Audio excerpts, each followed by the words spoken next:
say the least. So yeah, take a look at this. Now, some of you might be familiar with this little pooch here. This is Lucy, my 7-month-old Labradoodle, and she's got a few behavioral problems, to say the least, as many teenagers do.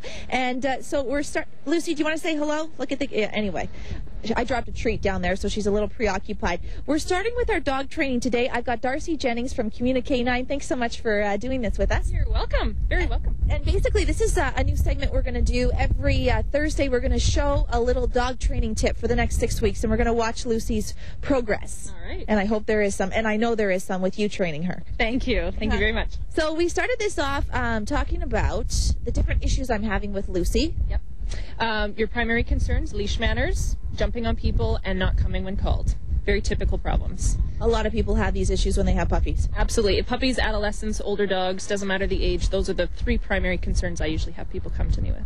And is it hard to train a dog, and should everybody with a puppy go into training? Absolutely, yes. Everybody needs to have some, and now, you know, some people are very natural gifted trainers and know how to work with their dogs, and they don't need a class or structured group necessarily to do that, but you need to do some form of training with your dog, yourself, or with the guidance of a trainer, just to give them some structure and so they know what to do when they're growing up. Now, is it hard to train a dog? No. Is it hard to train the owners? A little bit. Sometimes.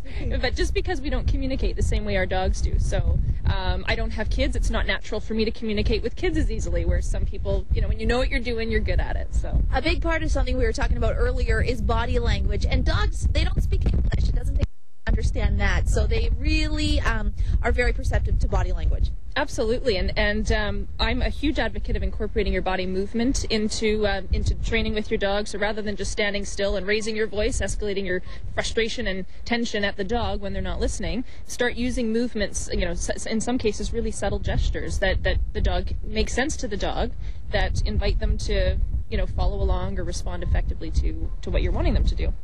So we're working on walking on the leash today. I've got this little bag of treats here, and you say that treats are the way to go. Give them as many treats as possible when you're training them, and to when they're doing good behaviors. Absolutely. I'm a huge advocate of rewarding the behaviors you want. The basic principle that I'm working off of is any behavior that is rewarded will always continue. That's my #1 rule. So if I want it to happen again, I better reinforce it and make sure that the dog has incentive to do it again. Okay, so I'm going to hand you the mic, and we're going to do this walking exercise, and you'll guide us through? Yes, absolutely.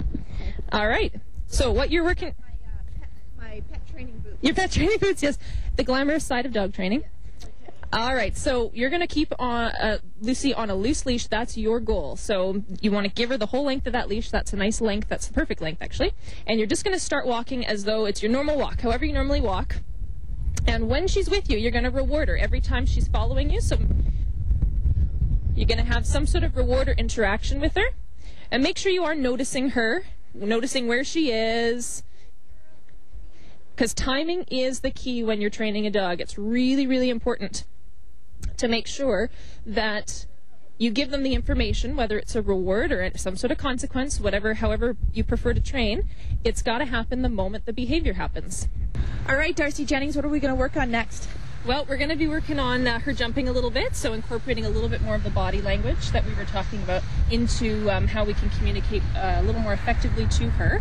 And, of course, we're going to start working on that come command as well. So. All right, so that's next week. Thank you very much. Do you think she's a good student? Oh, she's fantastic. She's fantastic. She's a brilliant learner. She's very keen. Yeah, she's a keener. That's for sure. All right, thank you very much. You're welcome. We'll see you next week. Okay.